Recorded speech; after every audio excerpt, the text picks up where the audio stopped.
Assalamualaikum warahmatullahi wabarakatuh dan salam sejahtera kepada semua pelajar-pelajar saya. Okey, bagaimana sudah bersedia untuk sesi perbincangan pada hari ini? Okey, so kita mulakan. So hari ini kita nak lihat tentang perbincangan tutorial bahagian A untuk kertas 2. Okey, kita tengok mengenai apa ini. Okey, metabolisme dan enzim dalam bab 5. Okey. Okey, practice SPM. Itu soalan di akhir topik ini. Okey, mari kita lihat. Okey, baiklah. Kita lihat soalan yang pertama. Okey, soalan untuk soalan struktur untuk bahagian A. Jadi kita tengok. Okey, soalan 1. Anak soalan 1 Roman. Okey, ini adalah soalannya. Graf ini menunjukkan kesan enzim ke atas tenaga pengaktifan bagi suatu tindak balas. Jadi graf ni seperti yang pelajar-pelajar lihat di dalam gambar rajah ini. Okey, jadi apa soalannya? Okey, berikan maksud tenaga pengaktifan. Define activation energy. Okey, berapa markah soalan macam ni? 1 markah. Okey, jadi kita nak jawab soalan ni. Okey, pelajar-pelajar boleh recall balik nota saya sebelum ini. Okey, apa nota saya? Okey, imbas semula. Okey, ini adalah nota yang sebelum ni pelajar dah dapat. Rajah tenaga untuk mekanisme tindakan enzim. Okey, jadi pelajar lihat di sini. Bagi setiap tindak balas, sejumlah tenaga perlu dibekalkan kepada bahan tindak balas sebelum tindak balas ini boleh berlaku. Maksudnya sebelum tindak balas itu nak berlaku, mesti ada bekalan tenaga dulu. Okey, jadi proses ini, proses yang berlaku yang kita baru baca ni tadi adalah dikenali sebagai tenaga pengaktifan. Okey, tenaga pengaktifan. Jadi dekat ayat pertama ni kita dah dapat dah dia punya definition tu, cuma kena pilih jawapan yang paling sesuai. Okey, tak apa, kita baca yang kedua. Enzim berfungsi dengan menurunkan tenaga pengaktifan supaya tindak balas kimia dapat berlaku pada suhu badan dengan kadar yang lebih cepat. Okey, itu sebab kenapa dia kena turunkan sikit tenaga pengaktifan tu. Okey, jadi mari kita lihat apa di sini. Okey, berpandukan penerangan rajah di sebelah, cuba anda berikan maksud tenaga pengaktifan dengan tepat, ringkas dan padat dalam satu ayat. Okey, jadi kalau kita nak salin yang nota ni panjang kan? Okey, cuba kita kompreskan jawapan ni dalam satu ayat yang tepat dan padat. Okey. Okey, baiklah pelajar. Jadi sekarang kita lihat. Okey, ini nota tadi. Okey, sekarang ada diberi beberapa pilihan jawapan. Pelajar dikehendaki memilih jawapan yang paling tepat. Okey, kita lihat yang pertama, pilihan jawapan yang diberikan adalah tenaga pengaktifan ialah tenaga yang diperlukan untuk sesuatu tindak balas.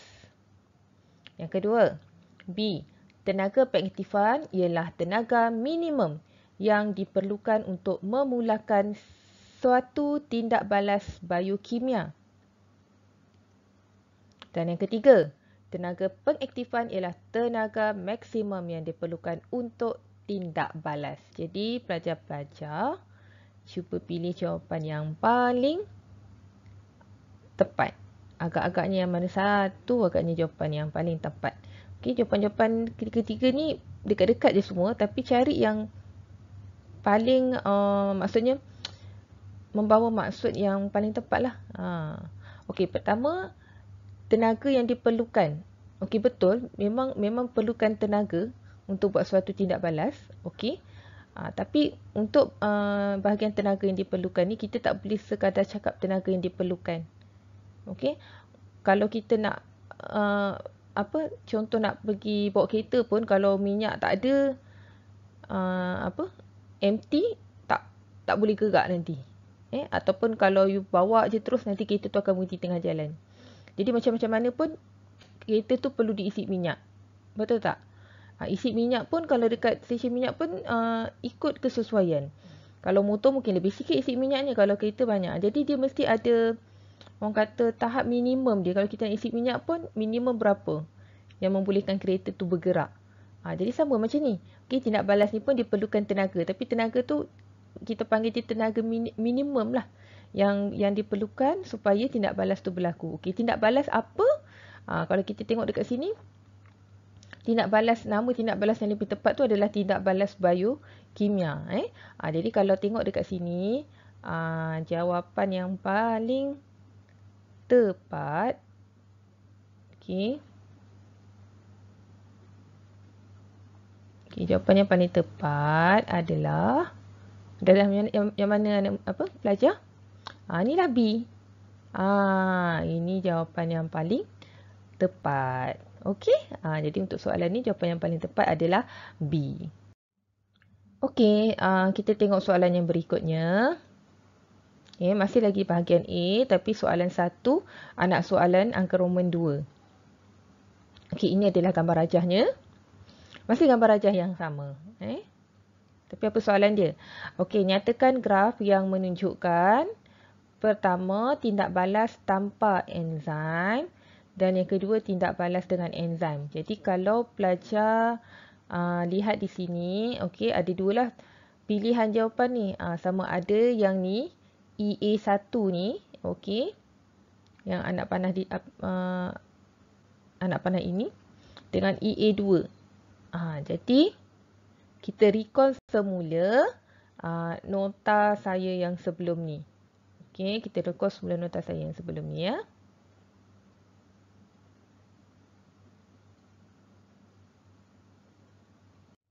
Okey. Okey, ini soalan tadilah, gambar rajah soalan tadi. Okey.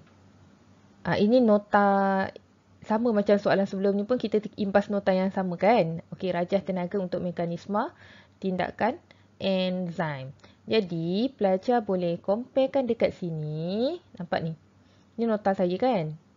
Okey, tengok dekat sini.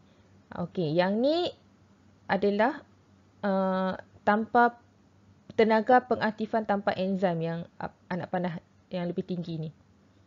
Okey. Yang sikit ni untuk lengkuk yang lebih rendah ni, ini adalah tenaga pengaktifan dengan enzim. Saya rasa daripada gambar rajah 2 ni pun telah membantu pelajar untuk menjawab soalan ini. Betul tak? Okey, jadi tindak balas tanpa enzim. Okey, tengok gambar rajah ini, nampak tak? Tindak balas tanpa enzim adalah anak panah yang paling panjang di sini. Jadi kalau compare dengan rajah ini, jawapannya adalah EA1. Betul tak?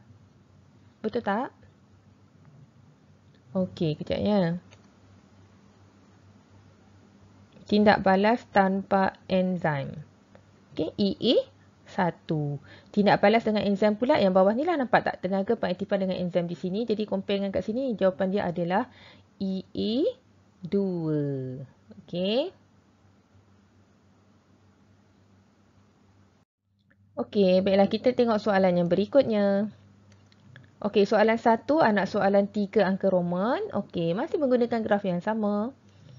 Okey, berdasarkan rajah 1, terangkan bagaimana enzim mempengaruhi kadar tindak balas biokimia. Okey, ini adalah soalannya. Okey, kita tengok soalan berikutnya. Okey, soalannya kita dah tahu tadi kan? Okey, kita nak imbas balik nota yang berkenaan untuk kita bantu kita jawab soalan tadi. Okey, imbas semula nota.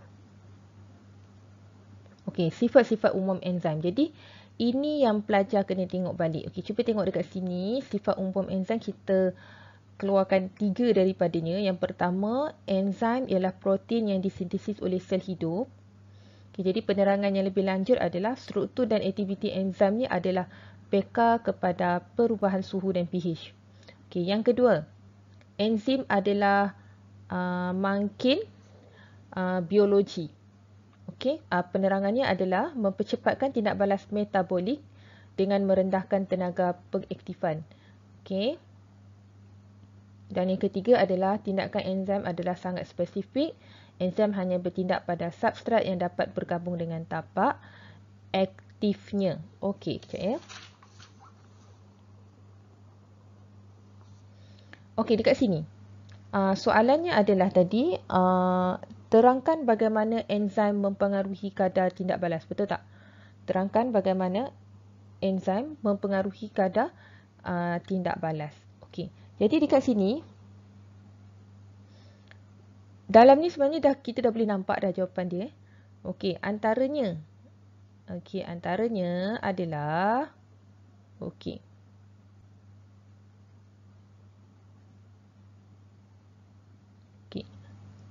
Enzim ialah makin biologi. Okey, enzim adalah makin biologi. Jadi yang ni dah boleh jadi satu point untuk menjawab soalan kita. Yang ni. Okey. Sama ada pelajar nak ambil terus jawapan ni ataupun nak ubah suai ayat. Okey, kalau nak ubah suai ayat, pelajar boleh tulis macam ni lah. Maksudnya kalau tulis jawapan ni kita boleh dapat satu markah. Okey, enzim bertindak sebagai pemangkin biologi. Jadi dah dapat satu jawapan. Okey, apa yang kedua? Okey, dekat sini kita boleh dapat yang kedua dekat penerangan ni, mempercepatkan tindak balas ni. Okey, ini boleh jadikan satu jawapan juga. Okey, boleh dapat satu markah. Jadi anda boleh tulis enzim mempercepatkan kadar tindak balas. Okey, yang ketiga. Okey, dekat sini boleh dapat satu point. Nampak tak? Okey ni. Dengan merendahkan tenaga pengaktifan tindak balas. Okey, yang ni boleh dapat satu point lagi. Okey, jadi kita boleh tulis enzim ni sambungan tadi untuk mempercepatkan kadar tindak balas kan. Okey. Jadi dia juga digunakan untuk mengurangkan tenaga pengaktifan. Enzim digunakan untuk mengurangkan tenaga pengaktifan. Okey. Markah dekat sini 3 je, betul? Kalau anda tulis 3 ni pun dah dapat 3 markah dah, tapi saya bagi lebih lah. Maksudnya boleh jadikan tambahan lah. Okey. Apa lagi? Ni ayat yang ni. Okey, ayat yang ni. Enzim hanya bertindak pada substrat yang dapat bergabung dengan tapak aktif. Okay, yang ni pun boleh dapat satu point digunakan untuk jawapan. Okey. Yang ni lah, substrat bergabung dengan enzim dengan lebih mudah. Jadi, bila ada tapak aktif ni, kalau dah ada yang sesuai, lagi mudah substrat tu nak bergabung dengan enzim. Okey, seterusnya apa lagi? Okey, jadi kalau banyak tapak aktif dekat sini, okey, banyak tapak aktif yang sesuai, lagi banyak substrat yang melekat pada tapak aktif, jadi anda akan dapat lebih banyak enzim substrat kompleks akan terbentuk. Ini pun boleh dapat markah juga. Kalau tulis ni dapat satu markah juga. Okey, jadi dengan adanya enzim ni, sebenarnya, okey, kalau tak ada enzim boleh tak tindak balas tu berlaku? Boleh atau tak boleh? Boleh. Boleh. Siapa pula kata tak boleh? Boleh. Tapi, mungkinlah lambat sikit. Dia analogi dia macam inilah. Awak nak pergi satu tempat tu tak ada kenderaan. Kena jalan kaki saja. Okey? Ada lagi seorang ni, dia nak pergi tempat yang sama tapi dia ada kereta. Okey, dua-dua boleh sampai ke tempat tu, betul? Tapi yang ada kereta tu sampai dengan lebih cepat. Jadi kereta di dalam situasi yang saya ceritakan tadi adalah enzim tu. Kalau enzim ada dalam satu tindak balas, dia akan mempercepatkan kadar tindak balas tu. Tapi kalau enzim tak ada, masih boleh berlaku tapi lambat selesainya. Okey. Jadi yang keenam, anda boleh cakap produk yang terhasil adalah dengan kadar yang lebih cepat. Okey, jadi itu adalah antara pilihan jawapan yang anda boleh tulis untuk menjawab soalan tadi. Okey, maksimum 3 markah. Kalau dalam exam, kalau anda beri lebih, tapi maksimum tetap 3 markah lah. Okey. Okey, kita lihat soalan yang berikutnya. Kita bacalah soalan dulu. Okey, pulpa mangga mengandungi pektin yang tinggi dan memerlukan rawatan pektinase untuk penjernihan jus. Okey, pektin adalah bahan dalam buah-buahan yang membantu melekatkan sel tumbuh-tumbuhan bersama. Jadi jus mangga yang diekstrak dengan menggunakan pektinase ni adalah cernih, manakala jus mangga buatan sendiri lebih keruh. Okey, apa soalannya? Terangkan mengapa enzim pektinase digunakan dalam penghasilan jus mangga. Jadi kenapa pektinase? Kenapa bukan enzim lain? Okey. Jadi ini adalah soalan jenis kebat, iaitu mengaplikasi. Okey. Jadi kita tengok di sini.